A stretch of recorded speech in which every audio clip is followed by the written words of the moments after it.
jadi ahli surga. Allahu Akbar. Salawat tetap salam kepada junjungan Nabi besar Muhammad SAW yang telah membimbing umatnya dari zaman jahiliyah menuju zaman yang terang menerang, yakni berupa ajaran agama Islam. Malam ini yang saya muliakan Tengku Suloy atau Tengku Sulaiman yang telah mengundang saya ucapkan terima kasih. Hari ini kehadiran Senator Aceh masih muda, alhamdulillah diamanahkan 2 periode. Demi Allah saya bersaksi bahwa di Daya ini, di SMA ini, dari Anala insya Allah akan melahirkan para pemimpin Islam masa depan. Amin. Jangan takut. Ada yang bilang Anala nggak bagus lah, ini nggak bagus lah. Hari ini saya datang jam 4 pagi naik pesawat terbang ke Malikussaleh untuk menyaksikan. Demi Allah saya bersaksi, insya Allah akan lahir pengganti Rasulullah. Tapi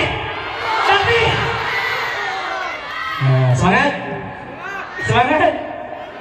Yang saya banggakan gure-gure kita Mendung yang alhamdulillah katruh acara malam yo. Yang saya banggakan dan saya muliakan Pak Camat sakit. Saya juga agak sakit Pak Camat, tapi nggak apa-apa. Demi adik-adik memberikan motivasi hari ini, mudah-mudahan sakit saya hilang, amin. Derita kita semua hilang, amin. Iri dengki kita semuanya hilang, amin. Penyakit-penyakit dalam tubuh kita hilang, amin. Isi dompet kita tidak bilang hilang, amin. Isi dompet hilang, amin. Oke, macam mana terus dengan lipeng. Baik, yang saya banggakan di sini ada Ketua Baitul Mal, Ketua Pak Bicin juga sudah hadir, alhamdulillah. Tuhaput, Tuhalapan, Ketua Pemuda, dan juga semua dewan-dewan guru yang sudah mengundang saya. Saya memberikan beberapa motivasi kepada adik-adik sekalian.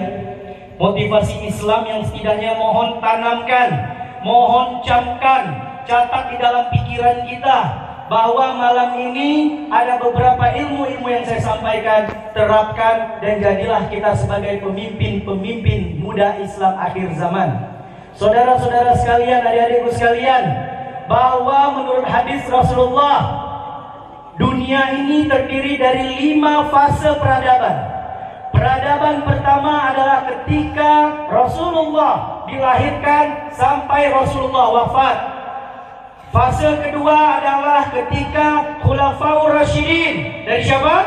Dari Khalifah Abu Bakar. Dilanjutkan dengan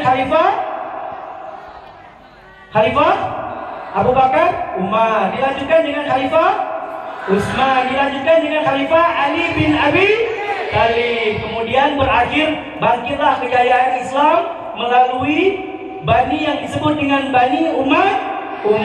Dilanjutkan dengan fase yang keempat, fase yang ketiga. Fase ketiga dari Bani Umayyah dilanjutkan dengan Bani Abbasiyah, dilanjutkan dengan Utsmani Turki. Dari Utsmani Turki sampai 1924 Islam turun. Tapi ingat, dari masa Rasulullah sampai dengan 1924 1200 tahun ilmu pengetahuan dikuasai oleh Islam. 1200 tahun teknologi dikuasai oleh Islam. Selama 1200 tahun teori-teori dikuasai oleh Islam, teknologi dikuasai oleh Islam, politik dikuasai oleh Islam, ekonomi dikuasai oleh Islam. Selama 1200 tahun. Tapi yang namanya agama-agama yang tidak senang dengan Islam mencoba menghancurkan Islam. Bangkitlah peradaban barat yang dikenal dengan revolusi industri pertama. 200.000 tentara Islam dibunuh. Para pejuang-pejuang Islam syahid. Para guru-guru diculik. Buku-buku dibakar. Sehingga kita sekarang hidup di fase yang keempat, fase modernisasi, fase demokrasi, fase kapitalisme, fase liberalisme, fase ateisme, fase komunisme. Inilah fase yang keempat. Apa itu fase keempat? Fase ketika Islam mayoritas, tapi dunia dikuasai oleh Nasrani dan Yahudi. Ini fase keempat. Tapi saudara-saudara, adik-adikku yang bercinta, dalam hadis Rasulullah dikatakan ada fase yang kelima yang disebut dengan fase akhir zaman. Akan bangkit pemuda-pemuda Islam, akan bangkit pemuda-pemuda yang hafal Quran, yang hafiz Quran, yang menjadikan Al-Quran sebagai buku yang ada dalam pikirannya, sebagai kitab yang ada di otaknya. Itulah murid-murid An-Nahlah. Amin. Amin. Adik-adik sekalian, hari ini dunia berada di akhir zaman. Ciri-cirinya sudah kelihatan. Sudah mulai kelihatan anak-anak perempuan lebih banyak daripada anak laki-laki. Galak main TikTok, betul bang? Puhong, harum, kamu, puhong. Oke, yang suka pakai TikTok angkat tangan. Angkat tangan yang suka main TikTok. Boleh pakai TikTok, ganti dengan salawat, ganti dengan ayat-ayat Al-Quran, ganti dengan dakwah. Tapi baik ikuti yang Yahudi mana yang buka ada yang Nasrani yang buka gabung katanya. Puhong, rebah, rebah, penting. Nah, dan akhir zaman. Akhir zaman kedua, anak-anak muda sudah melawan orang tua. Adik, beli gula. Ahnya aja kedua minta 45. Ini akhir zaman. Itu yang terlihat kecil. Teknologi hari ini sudah merasuki umat-umat Islam bukan untuk mendekatkan diri kepada Allah, tapi menjauhkan diri kepada Allah. Di akhir zaman, komunis lahir, sekarang sudah masuk komunis. Di akhir zaman, muncul aliran-aliran sesat, sudah masuk Aceh. Di akhir zaman, sudah masuk narkoba, sukai tamong di Aceh. Di akhir zaman akan masuk aliran-aliran yang di luar dari akidah Ahlussunnah wal Jamaah, Wahabi kayak tamong baca. Ini akhir zaman. Teman, ada lagi yang hari ini ditunjukkan sama Allah. Hari ini dunia bertarung antara Barat dan Cina. Barat terkenal dengan revolusi industri pertama, dilanjutkan kedua, yang ketiga, dan yang keempat, revolusi industri 4. Dulu pakai HP detot. HP detot, ada buat HP detot? Kamu gantung dengan HP yang tegan-tegan, ubud. Awal HP ubino deh. Ilinya duduk kau ubud. Awal HP yang HP yang aku diputar yang telepon ya. Karena lihat telepon urangnya kamu gantung dengan HP.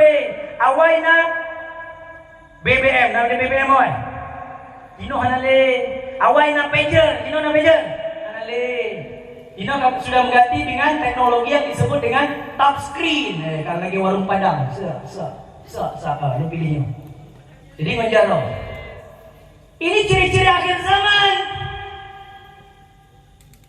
Sama seperti Cina juga melakukan yang sama. Cina melakukan yang disebut dengan One Belt One Road atau yang disebut dengan jalur sutra. Dia sebarkan paham komunis sampai ke dunia, sampai ke Prancis. Dari dinasti Ming, dinasti Han berkembang sampai saat ini. Dulu sebelum Islam berkembang dikenal dengan Majapahit. Nah, yang Buddha ya. Sriwijaya yang Hindu. Yang ibu Buddha lah menawaknya. Sehingga Islam di peradaban yang keempat terjepit antara dua peradaban besar, antara Barat dan Cina. Bahkan karena katanya lalu masa zaman dari masa Rasulullah dilanjutkan Khulafaur Rasyidin, dilanjutkan dengan Umayyah, dilanjutkan dengan Abbasiyah, dilanjutkan dengan Utsmani Turki. Semua pemuda-pemuda Islam menjadikan Al-Quran ada di dalam pikirannya masing-masing. Hafal Quran, hafiz Quran, leplojus. Buka, saya yang hafiz Quran, leplojus, belum hadiah. Cipunyok jaro. Nah, yang leplojus. Nah, ada. Cipudah ada. Nah, Puan. Lombi beasiswa pre, satu semester karena bayi ini. Cipunyok jaro le. Nah, tunggu sulai. Nah, pada umrah, tiro. Inang tiro, agam nah. Yang 20 juz nah.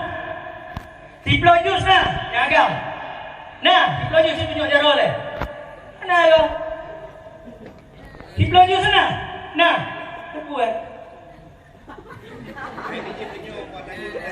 Ah? Nah, tunggu sulai. Ah, nyo alhamdulillah malamnya padung peng kuliah peng sekolah no. Nanti necok peng Pak Tengku Sulai, na sumbangan dari Bang Farul Razi yang hafiz Quran leproju suruh inang tiro, insyaallah dengan orang agam tiro nejak Pak Tengku Sulai. Yang telah truk berarti Anda tidak beruntung. Salah tu, tapi nyo jaro handi ya dia fikir drop kan drop mau. Kenapa? Nah, sekarang Allah menunjukkan kepada kita ciri-ciri akhir zaman. Lihat di Cina sudah lahir penyakit yang disebut dengan virus corona. Sementara Al-Quran 1400 tahun yang lalu mengajarkan kepada kita melalui hadis Rasulullah obat yang dikenal dengan obat pencegahan corona. Salah satunya adalah an-nahal, madu yang dihasilkan dari lebah.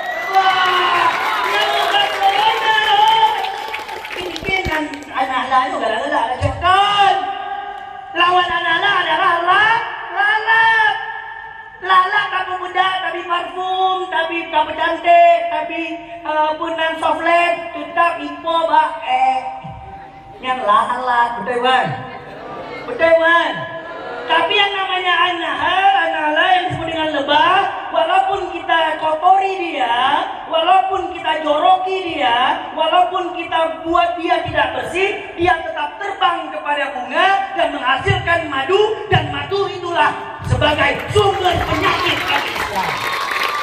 Namanya? Mai orang galak aku bela anak hal dino mah cukup galak aku anak hal menjelong ke orang yang bermanfaat bagi dunia dan akhirat, amin. Jadikan saya seperti lebah yang bisa kemanapun bermanfaat bagi orang lain, amin. Jadikan saya sebagai lebah yang selalu hinggap membantu orang dan menyembuhkan penyakit-penyakit orang, amin. Nah, ya 1000 tahun yang lalu Al-Quran mencatat, Al-Quran menjelaskan kepada kita semua, adik, obat corona sudah ada. Apa itu? Madu. Bahkan dalam hadis Rasulullah 1400 tahun yang lalu, obat corona ada bumbu. Ketika bersin tutup. Berwudu itu obat corona 1400 tahun yang lalu diajarkan oleh guru-guru kita. Bahkan obat corona ketika bersin mengucapkan alhamdulillah. Ketika kita ucapkan alhamdulillah, keluar alhamdulillah, partikel-partikel virus yang keluar dalam mulut kita mati dengan kalimat alhamdulillah. Luar biasa man. Jadi kamu doa yang dimulai wujud penemu Islam yang pernah dilakukan. Siapa penemu lampu? Thomas Alva Edison. Siapa penemu gravitasi? Einstein. Ide ingatkan kan mandum. Islam berkuasa 1200 tahun yang lalu. Yang menemukan lampu adalah pemikir Islam, tokoh Islam, ilmuwan Islam.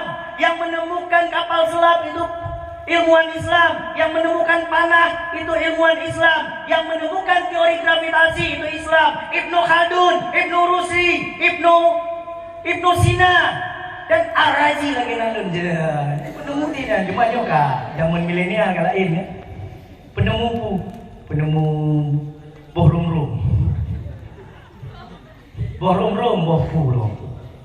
Jadi Islam sudah menemukan teknologi. Kenapa? Bahkan ilmu Al-Quran menjelaskan bagaimana lahirnya kedokteran, bahwa manusia lahir dari segumpal darah, dari air yang sangat hina. menjadi nutfah, menjadi segumpal daging, kemudian diberikan tulang sampai menjadi bayi. Ada dalam Al-Quran 1440 tahun yang lalu. Oleh karena itu anak-anakku, adik-adikku, perkuat Al-Quran, hafal Al-Quran, yakini Al-Quran. Karena apa? Karena di dalam Al-Quran semuanya telah diberikan oleh Allah bagaimana kita bisa menghadapi dunia dan akhirat. Oleh karena itu di akhir zaman akan lahir generasi-generasi yang akan melanjutkan Rasulullah, amin. Dia akan melanjutkan Khulafaur Rasyidin, amin. Dia akan melanjutkan Muhammad Al-Fatih. Sebelum Muhammad Al-Fatih akan dilanjut ada juga Salahuddin Al-Ayyubi. Itu mereka berusia 30 tahun ke bawah semuanya. Ada yang 24 tahun. Salahuddin Al-Ayyubi usia 26 tahun menjadi raja dan menaklukkan Yerusalem. Muhammad Al-Fatih usia 23 tahun menjadi raja dan menaklukkan Konstantinopel. Iskandar Muda di usianya 22 tahun menjadi Sultan Aceh, menaklukkan Nusantara. Yang karena usia muda. Jadi manfaatkan usia muda dengan perbanyak Al-Quran, baca Al-Quran, ikra dan ikra. Yang kedua, salawat tetap salam kepada junjungan Nabi besar Muhammad SAW. Ketika adik-adik mendengar salawat, harus menjawab. Nah, saya kebetulan ikut zikir Raja Selawut oleh Abun Buni dan Walid Marhaban. Ternyata selama 5 tahun saya bergabung di selawat Raja Selawut ini, ada kekuatan selawut yang sangat luar biasa dari sekalian. Nah, saya kasih tipsnya, mau nggak? Mau nggak? Kalau kalian disuruh hafal pelajaran, sebelum menghafal pelajaran bersalawatlah. Kalau kalian disuruh baca teori-teori buku-buku pelajaran, sebelum baca buku pelajaran bersalawatlah. Jadi salawat itu adalah kunci sukses. Ketika kita bersalawat, sel-sel otak di dalam pikiran kita terbuka, sehingga apa yang kita hafal cepat. Bismillahirrahmanirrahim, Alhamdulillahirrabbilalamin. Ulang lagi. Karena dengan bersalawat mudah kita menghafal. Nah, cara menghafal Al-Quran bagaimana? Mudah. Caranya repetition, ulangi. Misalkan surah Al-Fatihah, ada yang hafal Bismillahirrahmanirrahim, Alhamdulillahirrabbilalamin. Ulang lagi. Bismillahirrahmanirrahim, Alhamdulillahirabbilalamin, Ar-Rahmanirrahim sampai 700 kali. Hafal nggak? Kalau 30 juz, hafal nggak? Caranya adalah mengulang. Mudah atau mudah? Gampang atau gampang? Nah, sebelum kita menghafal, mulailah dengan bersalawat. Alhamdulillah saya masih muda, umur 36 tahun, sudah mengunjungi 46 negara, duduk di Senayan 2 periode. Alhamdulillah masih muda, sudah sering diberikan rezeki sama Allah untuk menjumpai makam Rasulullah. Alhamdulillah karena salawat. Nah, jadi waktu tasak lebih, nyampe salah pun ada yang merumput cewek mat. Allah sholli ala sayyidina. Kagak lagi kelengkanya. Dengan niat, ya Allah, saya bersedekah, tapi juga dengan salawat. Ya Allah, jadikan saya ranking di kelas ini dengan bersalawat. Allahumma sholli ala sayyidina Muhammad wa ala ali sayyidina Muhammad. Jadi teman, terapkan ayat sekalian. Saya berada di sini demi Allah. Sering-seringlah bersalawat. Ya, tadi hafal Al-Quran, yang kedua salawat kuncinya. Yang ketiga ikra. Ya. Jadi perbanyaklah ikra dan ulang. Yang keempat, kuasai yang disebut dengan teknologi. Ya, di sini ada Akbar. Nah, ini adik-adik saya juga nih. Kita sering buat lomba pidato online. Ada nggak di sini peserta yang kemarin? Pidato online.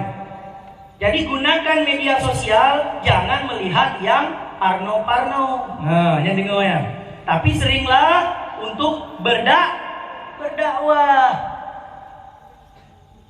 Tahu kenapa UAS terkenal? Siapa UAS? Ustadz Somad terkenal karena